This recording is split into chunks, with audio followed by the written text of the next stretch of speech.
Oil pulling அது எப்படி பண்ணுறது? காலையில் எழுந்ததும் எதுவும் சாப்பிடாமல் இதயம் வளர்த்தை வாயில ஊத்தி நல்லா கொப்பளிக்கணும், அப்புறம் அதை துப்பிடணும். இதுதான் ஆயில் புல்லிங்.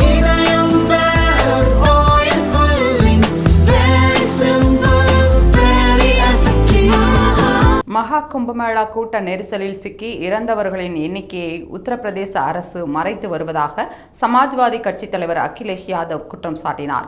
இதுகுறித்து செய்தியாளர்களிடம் பேசிய பாஜக எம்பியும் நடிகையுமான ஹேமா மாலினி, கும்பமேளாவில் ஏற்பட்ட கூட்ட நெரிசல் ஒரு பெரிய சம்பவம் அல்ல, அது எவ்வளவு பெரிய சம்பவம் என்று எனக்கு தெரியவில்லை, அது மிகைப்படுத்தப்பட்டுள்ளது.